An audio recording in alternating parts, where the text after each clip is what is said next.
Hi dear student, in previous lecture we have discussed about velocity, displacement, acceleration of the particle in simple harmonic motion.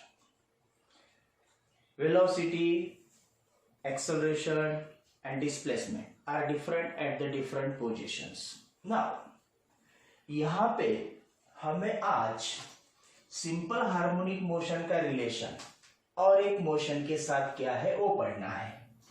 तो आज का हमारा point है projection of UCM,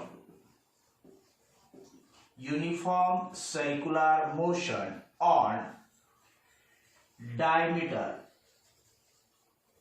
is linear simple harmonic motion.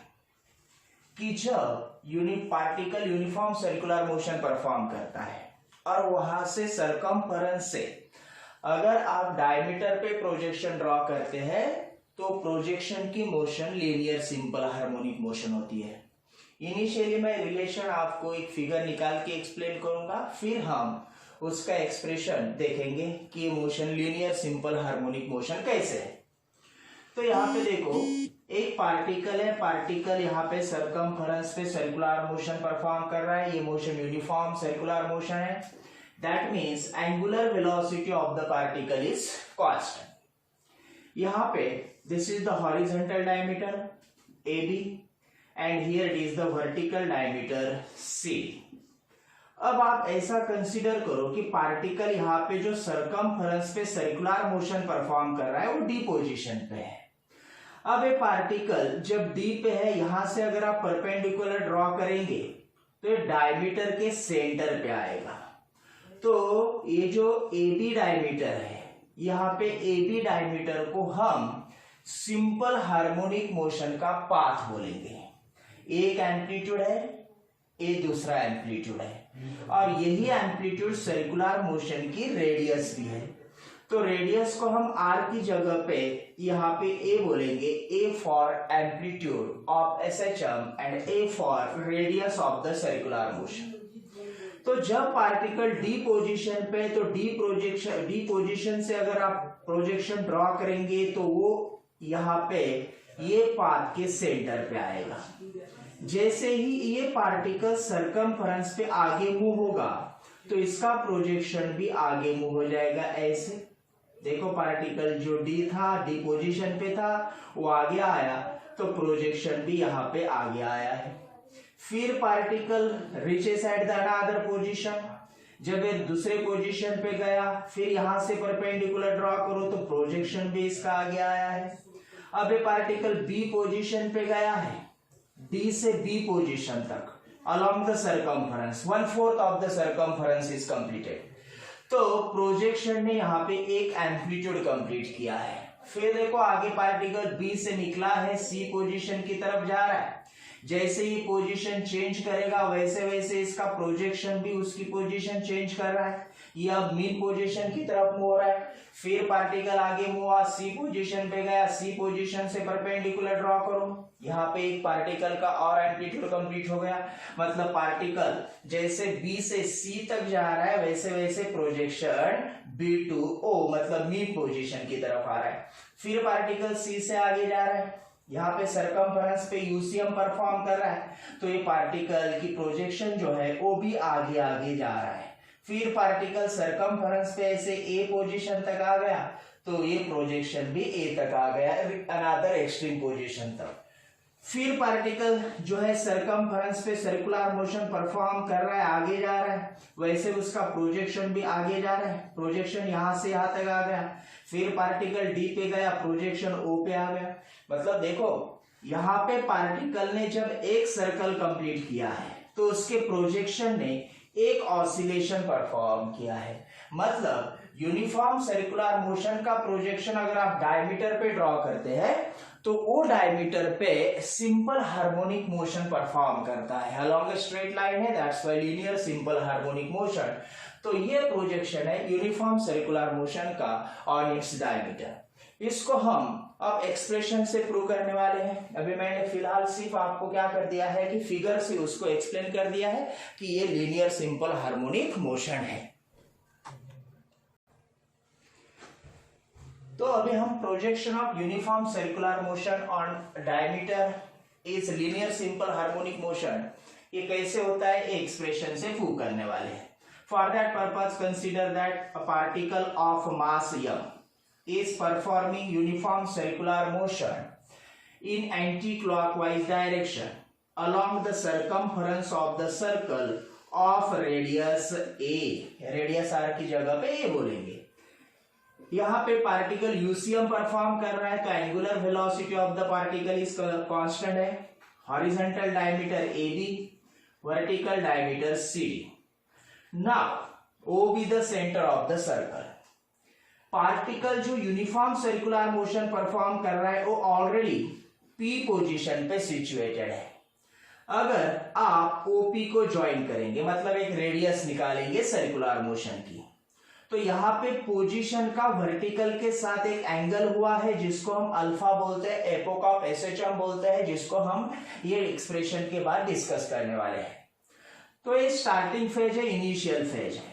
यहां से perpendicular draw करेंगे तो particle का प्रोजेक्शन यहां पे आएगा डायमीटर पे, मतलब इतना डिस्प्लेसमेंट हो चुका है। अब ये ट्रायंगल में अगर आप देखेंगे एंगल ट्रायंगल DOP में, तो angle DOP is equals to alpha है, ये एंगल अल्फा है।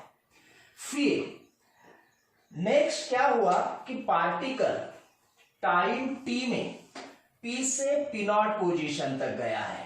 अब पार्टिकल नए पोजीशन पे आ गया जिसको हम P0 बोलेंगे, और जब P0 पोजीशन पे आएगा तो फिर से एक एंगल डिस्क्राइब हुआ है जो एंगल होगा ओमेगा टी। कैसे ओमेगा टी? देखो यहाँ पे मैं ओमेगा टी कैसे आया ये भी एक्सप्लेन करने वाला हूं, लेकिन यहाँ पे पार्टिकल क्या हुआ, in time t particle reaches another position and that position is P0. Therefore angle DOP0 is equals to, या एंगल पहले ऐसे ले लो, POP0 is equals to आपको मिलेगा theta, theta is equals to omega T. How?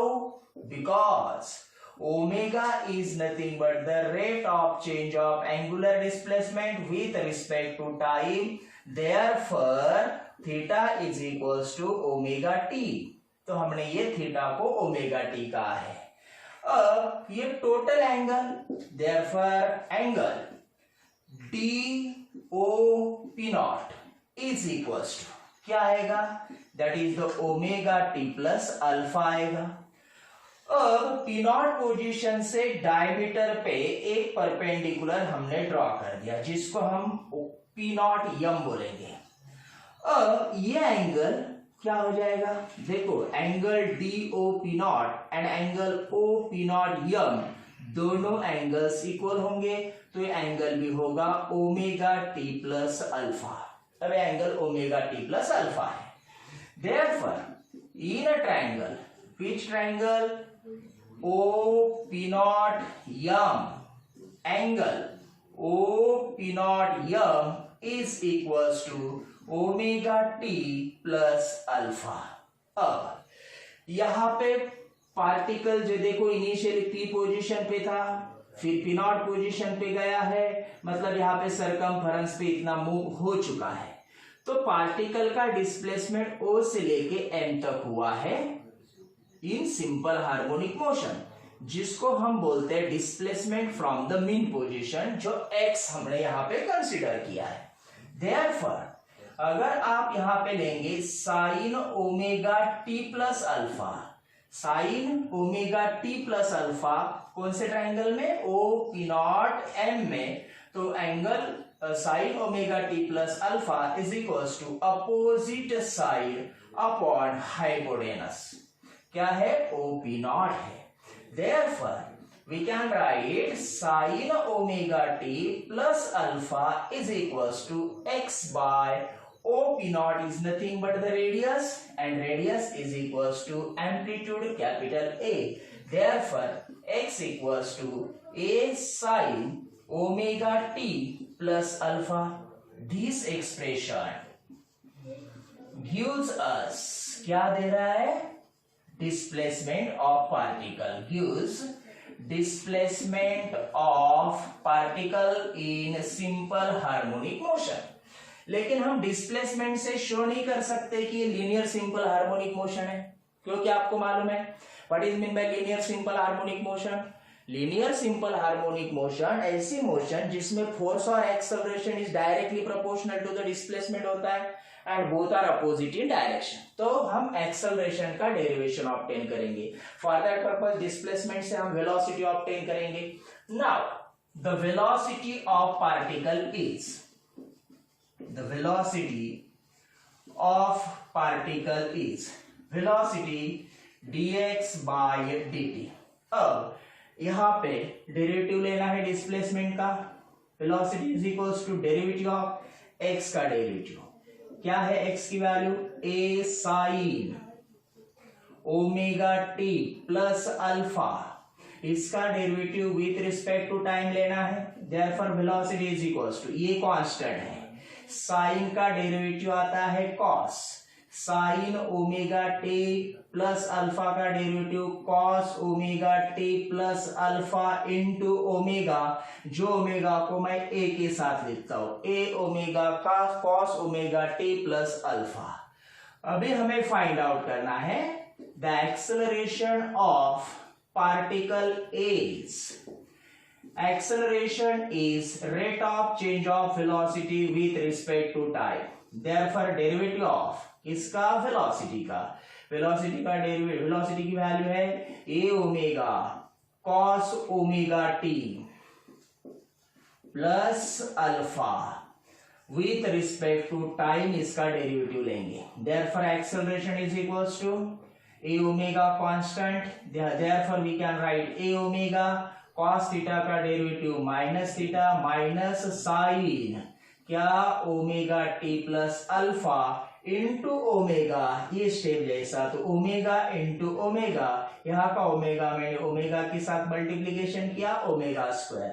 Therefore acceleration is equals to minus omega square in bracket, यहाँ पे मैंने सिर्फ माइनस ओमेगा स्क्वायर को सेपरेट किया है, ब्रैकेट में है A sine omega T plus alpha. What is this? A sin of omega t plus alpha is nothing but the x means displacement, therefore acceleration is equals to minus omega square into x। यहाँ पे angular velocity जो है वो constant है because particle यहाँ पे uniform circular motion perform कर रहा है। अगर ओमेगा constant है तो acceleration is directly proportional to the displacement and both are opposite in direction। therefore we can write here above equation shows that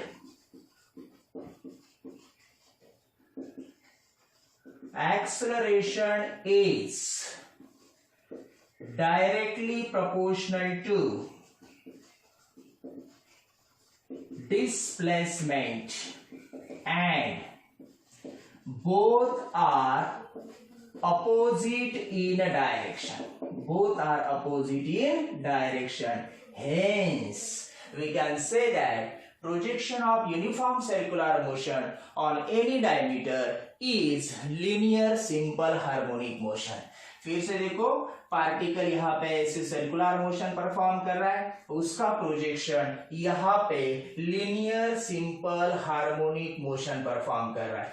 मैं यहाँ पे पेन से यूसीएम रिप्रेजेंट कर रहा हूँ और फिंगर से मैं यहाँ पे एलएसएचएम सिंपल हार्मोनिक मोशन परफॉर्म। देखो एक बार फिर से, यहाँ पे पार्टिकल यूसीएम परफॉर्म कर रहा है तो प्रोजेक्शन यहाँ पे एक्सट्रीम पे गया, फिर पार्टिकल आगे जा रहा है, यहाँ पे मीन पे आया इधर प्रोजेक्शन, फिर पार्टिकल एक्सट्रीम पे गया, यहां तक प्रोजेक्शन भी एक्सट्रीम तक आ गया। ऐसे पार्टिकल सर्कुलर मोशन परफॉर्म करता है तो प्रोजेक्शन सिंपल हार्मोनिक मोशन यहां पे परफॉर्म करेगा। The general expression for displacement is x is equals to a sin omega t plus alpha है। तो ये डिस्प्लेसमेंट है। हमने यहाँ पे जब एक्सप्रेशन पढ़ा है अभी एसएचएम का, तो उसमें हमने डिस्प्लेसमेंट लिया था along the x axis, that's why displacement is represented by x. अगर आप वर्टिकली लेते हैं कि जैसे कि पार्टिकल यहां से आगे जा रहा है तो उसका डिस्प्लेसमेंट भी आगे जाएगा, ऐसे ऐसे अलॉन्ग द वाई एक्सिस होगा, तो आप एक्स की जगह पे वाई भी ले सकते हैं। ए फॉर एम्पलीट्यूड है। अब ये जो ओमेगा टी प्लस अल्फा लिखा है, this omega T plus alpha is called as phase of SHM. क्या होता है ये फेज ऑफ एसएचएम? किसको हम फेज ऑफ एसएचएम बोलेंगे?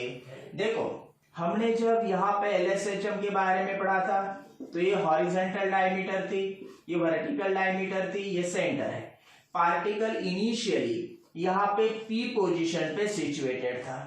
इन टाइम टी पार्टिकल यहाँ पे रीच हुआ था पी नॉट पोजीशन पे। यहाँ पे इनिशियली ऑलरेडी वर्टिकल के साथ एक एंगल था अल्फा, एंड ये एंगल हुआ था ओमेगा टी। तो टाइम टी में पार्टिकल पी से पी नॉट पोजिशन तक गया, therefore theta is equals to omega t मिला है। अब पी नॉट से अगर आप परपेंडिकुलर ड्रॉ करते हैं एम पोजीशन पे तो आपको पार्टिकल का डिस्प्लेसमेंट मिलेगा, कितना डिस्टेंस ट्रैवल किया है पार्टिकल ने, कौन से डायरेक्शन में ट्रैवल किया है। तो फेज ऑफ एसएचएम मतलब यहां पे होता है ओमेगा टी प्लस अल्फा, जो आपको टोटल एंगल देगा। टोटल एंगल किसके लिए देगा? जो पार्टिकल सरकमफरेंस पे है।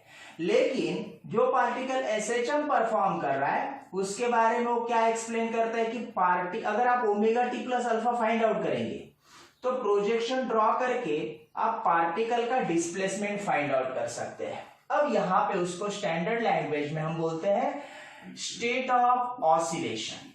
What is mean by state of oscillation?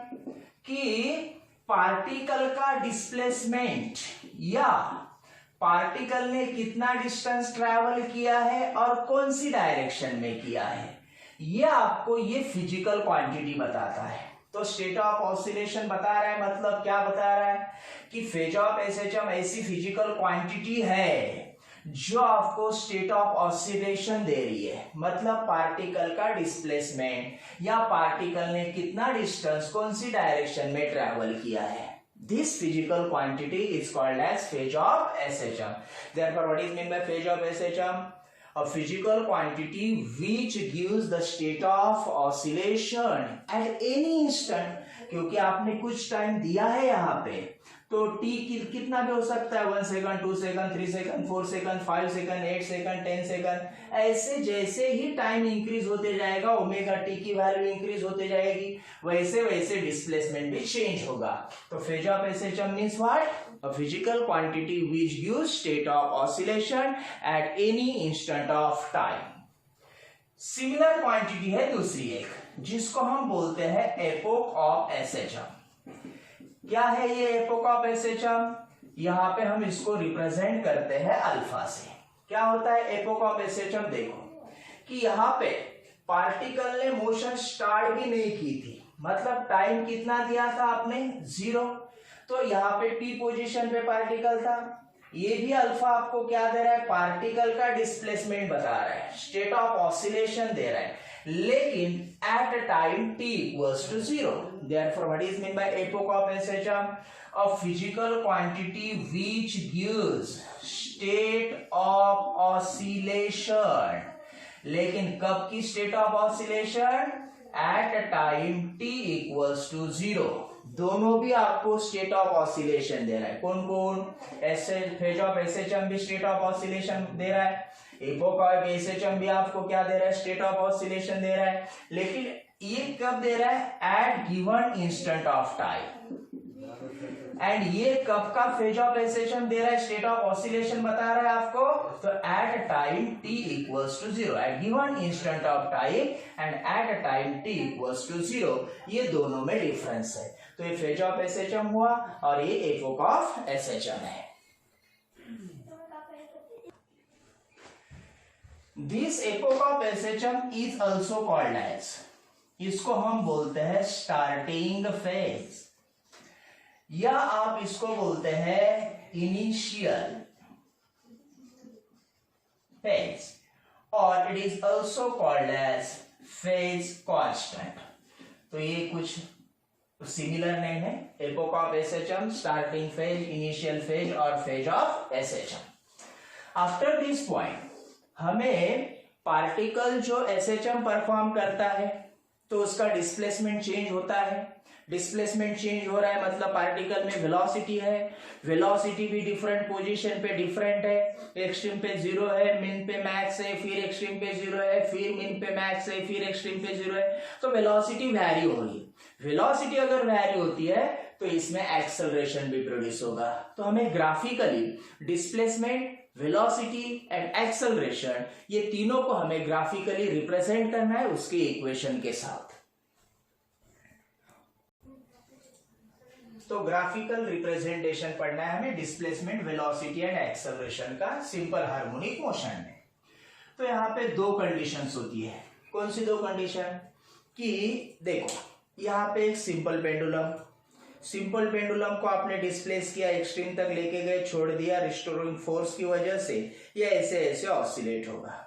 लेकिन जैसे ये मीन पोजीशन पे आएगा तब अगर आप आपकी स्टॉप वॉच स्टार्ट करते हैं तो ये मोशन स्टार्ट हो गई मीन पोजीशन से, या दूसरी जब आप एक्सट्रीम पोजीशन से रिलीज करेंगे और तभी आप अगर स्टॉप वॉच स्टार्ट करते हैं तो ये एक्सट्रीम पोजीशन से मोशन स्टार्ट हो गई। तो ऐसी दो कंडीशंस है। ग्राफिकल रिप्रेजेंटेशन हमें पहले पढ़ना है। व्हेन पार्टिकल स्टार्ट्स, क्या स्टार्ट करता है? उसकी motion starts from mean position. And second point यहां पे ग्राफिकल रिप्रेजेंटेशन में रहेगा when particle starts from extreme position. अब हमने जब डिस्प्लेसमेंट का एक्सप्रेशन पढ़ा था, डेरिवेशन पढ़ा था, तब हमने उसमें देखा था कि पार्टिकल अगर मीन पोजीशन से उसकी मोशन स्टार्ट करता है तो the displacement of particle is, और वो डिस्प्लेसमेंट होता है ए साइन ओमेगा टी। और मीन पोजीशन पे आगे का अल्फा नहीं लिखेंगे हम क्योंकि अल्फा की वैल्यू वहां पे 0 होती है। अब डिस्प्लेसमेंट से हम फाइंड आउट करेंगे the velocity of particle. Particle की वेलोसिटी क्या है? तो velocity is dx by dt, मतलब derivative of displacement means a sin omega t with respect to time. तो वेलोसिटी मिलेगी आपको, ए कांस्टेंट है, ए डेरिवेटिव साइन के बाहर, ए साइन का derivative cos omega T into omega, जिसको हम यहां पे लिखेंगे। अब वेलोसिटी आ गई, हमें फाइंड आउट करना है the acceleration of particle is. क्या होगा acceleration? Rate of change of velocity with respect to time. Therefore derivative of A omega cos omega T with respect to time.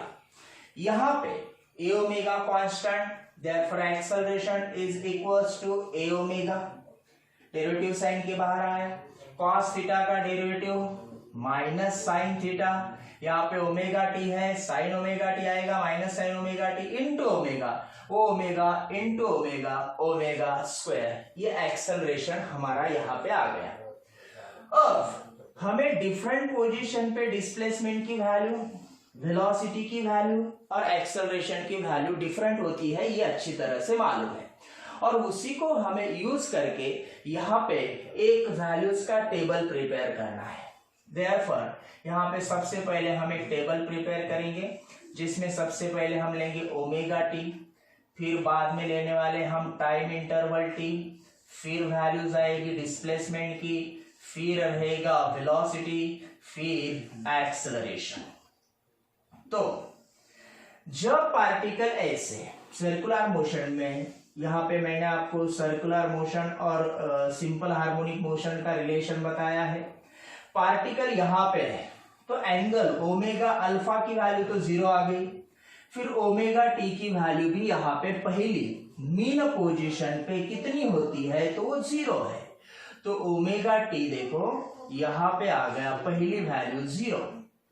फिर यहाँ पे यूसीएम में पार्टिकल आगे गया, मतलब प्रोजेक्शन एक्सट्रीम तक रीच हो गया, तो एंगल कितने का हो गया? π/2, मतलब जब पार्टिकल एक्सट्रीम पे रीच होता है तो फेज डिफरेंस होता है π/2, तो अनदर फेज डिफरेंस है π/2। नेक्स्ट, फिर पार्टिकल सरकमफेरेंस पे इधर आ गया तो इसका प्रोजेक्शन मीन पे आएगा, मतलब पार्टिकल गया π/2, फिर आया, फिर π/2, मतलब एक एम्पलीट्यूड में फेज डिफरेंस कितना होता है π/2 का, फिर π/2 एक एम्पलीट्यूड, दूसरा एम्पलीट्यूड प्लस π/2 तो हो गया पाई, तो अनदर फेज डिफरेंस यहाँ पे पाई मिलेगा। फिर पार्टिकल यहां से आगे आया तो फिर देखो पार्टिकल ने और एक एम्पलीट्यूड कंप्लीट कर दिया, एक एम्पलीट्यूड, दो एम्पलीट्यूड, तीन एम्पलीट्यूड, एक एम्पलीट्यूड के लिए π/2 प्लस π/2 प्लस π/2, कितने π/2 हो गए, 1 π/2, 2 π/2, 3 π/2, मतलब 3 π/2 निगेटिव एक्सट्रीमिटी पे होता है 3 π/2।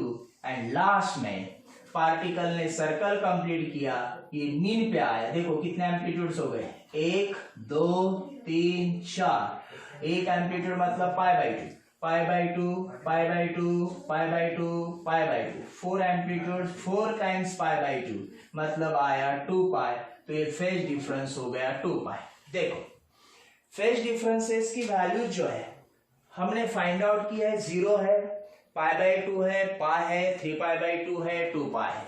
सिमिलरली टाइम भी देखो, यहाँ पे पार्टिकल यहां से मोशन स्टार्ट हो गई, मतलब टाइम इंटरवल 0 हुआ, फिर पार्टिकल एक्सट्रीम पे गया, एक एम्पलीट्यूड कंप्लीट किया, एक एम्पलीट्यूड कंप्लीट करने को कितना टाइम लगता है t/4, तो 0 के बाद आएगा t/4, फिर पार्टिकल मीन पे आया और एक एम्पलीट्यूड कंप्लीट हो गया t/4 प्लस t/4 मतलब 2t/4 मीन्स t/2 आया, फिर पार्टिकल यहां पे एक्सट्रीम पे रीच हो गया, तो फिर से एक बार t/4, देखो एक amplitude t/4 plus t/4 plus t/4 मतलब 3t/4, तो नेक्स्ट टाइम डिफरेंस है 3t/4, फिर पार्टिकल और एक एम्पलीट्यूड कंप्लीट करके मीन गया, देखो 1 2 3 4, 4 amplitudes are completed, that means 1 oscillation is completed, और एक ऑसिलेशन को लगने वाला टाइम जिसको हम पीरियोडिक टाइम बोलते हैं।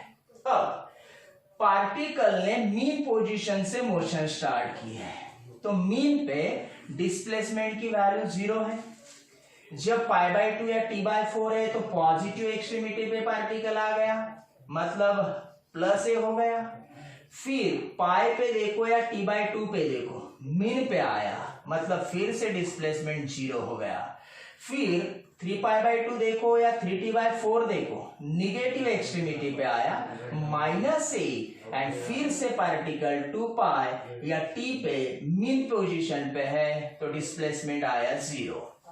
इससे दूसरी एक मेथड है जो x की वैल्यू आप फाइंड आउट कर सकते हैं, सिमिलरली v की वैल्यू, सिमिलरली एक्सेलरेशन की वैल्यू भी आप वहां पे फाइंड आउट कर सकते हैं, जैसे कि ओमेगा t की वैल्यू इक्वेशन में पुट कर दो, 0 साइन 0 की वैल्यू 0, 0 इंटू ये आएगा 0, फिर π/2 पुट करो, साइन π/2 1, 1 इंटू ए आएगा, फिर पुट करो पाई, साइन पाई की वैल्यू फिर से 0, 0 इंटू ए 0 आएगा, फिर 3π/2 पुट करो, 3π/2 मतलब -1 इंटू ए माइनस ए, ऐसे आप डिस्प्लेसमेंट की वैल्यू फाइंड आउट कर सकते हैं।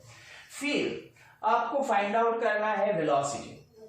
वेलोसिटी तो जैसे हमने पढ़ा है, मीन पोजीशन पे वेलोसिटी की वैल्यू मैक्सिमम होती है और पार्टिकल पॉजिटिव एक्सट्रीमिटी की तरफ जा रहा है, मतलब पॉजिटिव मैक्सिमम वेलोसिटी होगी और वो होगी ए ओमेगा। फिर π/2 मतलब एक्सट्रीम पे गया है, एक्सट्रीम पे गया तो वेलोसिटी 0 हो गई है, फिर पार्टिकल इधर निकला है, मीन पे आया, मीन पे फिर से वेलोसिटी मैक्सिमम हो गई पाई पे, लेकिन वो निगेटिव डायरेक्शन में जा रहा है तो निगेटिव वेलोसिटी होगी मैक्सिमम -a ओमेगा। फिर पार्टिकल यहाँ पे क्या करेगा, एक्सट्रीम पे आया है, एक्सट्रीम पे आया मतलब 3π/2 या 3t/4 हो जाएगा, मतलब वेलोसिटी एक्सट्रीम पे 0 आएगी, फिर 2 पाई या t पे पार्टिकल मीन पे होगा और इसकी वेलोसिटी मैक्सिमम होगी, ये पॉजिटिव डायरेक्शन में जा रहा है ये ओमेगा। या सिंपल मेथड से यहाँ पे ओमेगा टी की वैल्यू, जैसे मैंने आपको डिस्प्लेसमेंट में बताया वैसे वेलोसिटी के इक्वेशन में ओमेगा टी की वैल्यू पुट करते जाओ, आपको वेलोसिटी की वैल्यू मिलती जाएगी। फिर लास्ट में एक्सेलरेशन। एक्सेलरेशन यहां पे पार्टिकल का होता है जीरो, क्योंकि मीन पोजीशन पे फोर्स भी जीरो है तो एक्सेलरेशन भी जीरो हो जाएगा। फिर पार्टिकल रीच हो गया एक्सट्रीम पे, तो पॉजिटिव एक्सट्रीमिटी पे एक्सेलरेशन आपको मालूम है नेगेटिव होता है और वो मैक्सिमम होता है -a⍵²। फिर से पार्टिकल आ गया मीन पोजीशन पे, मीन पोजीशन से एक्सेलरेशन हो गया जीरो। फिर पार्टिकल आ गया निगेटिव एक्सट्रीमिटी पे 3π/2 या 3t/4, निगेटिव एक्सट्रीमिटी पे एक्सेलरेशन पॉजिटिव होगा, मैक्सिमम होगा, a⍵² होगा। फिर पार्टिकल रीच हुआ मीन पे आफ्टर कंप्लीटिंग वन ऑसिलेशन, फिर मीन पे एक्सेलरेशन होता है जीरो। या आप एक्सेलरेशन का जो इक्वेशन है उसमें ω_t की वैल्यू पुट करो, आपको एक्सेलरेशन की वैल्यू मिल जाएगी। अभी हमें ये जो वैल्यूज है, वैल्यूज से डिफरेंट पोजीशन पे जो वैल्यूज है डिस्प्लेसमेंट, वेलोसिटी और एक्सेलरेशन, उससे हमें ग्राफ्स ड्रॉ करने हैं। डिस्प्लेसमेंट का ग्राफ, वेलोसिटी का ग्राफ एंड एक्सेलरेशन का ग्राफ। तो वो ग्राफ हम ω_t के अगेंस्ट भी निकाल सकते हैं, टाइम के अगेंस्ट भी निकाल सकते हैं। जैसे कि सबसे पहले graph of displacement against ω_t हम निकालेंगे। इसलिए हमने x एक्सिस पे ω_t लिया है और y एक्सिस पे हमने डिस्प्लेसमेंट लिया है। डिस्प्लेसमेंट की मैक्सिमम वैल्यू +a, इधर नेगेटिव डायरेक्शन में -a हो जाएगी। Phase difference 0, π/2, π, 3π/2 and 2π। फिर वैल्यूज देख के आपको ग्राफ निकालने हैं। फॉर दैट पर्पस यहां पे देखो, जब ω_t जीरो है तो x भी जीरो है। फिर π/2 पे a आ गया, फिर π पे 0 हो गया, फिर 3π/2 पे -a हो गया, फिर 2π पे 0 हो गया। Therefore, अगर ये पॉइंट्स को आप ज्वाइन करेंगे तो आपको ग्राफ मिलेगा डिस्प्लेसमेंट का अगेंस्ट ω_t। सिमिलरली हमें यहां पे ग्राफ प्लॉट करना है, graph of velocity against ω_t। ω_t के साथ इसका ग्राफ निकालना है। जैसे हमने डिस्प्लेसमेंट का ग्राफ निकाला है वैसे हमें x एक्सिस पे यहां पे ω_t लेना है और y एक्सिस पे हमें वेलोसिटी को लेना है।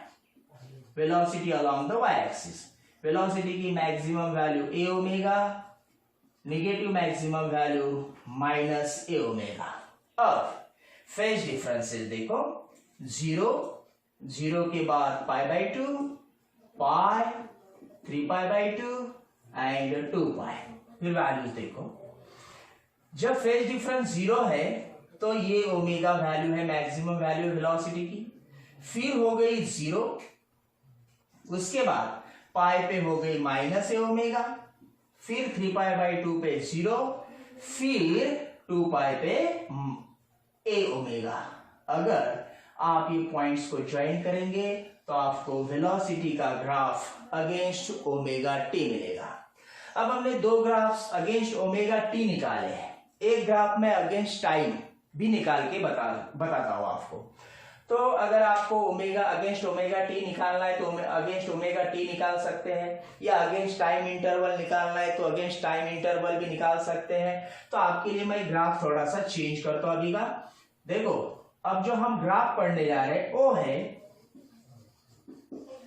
Graph of acceleration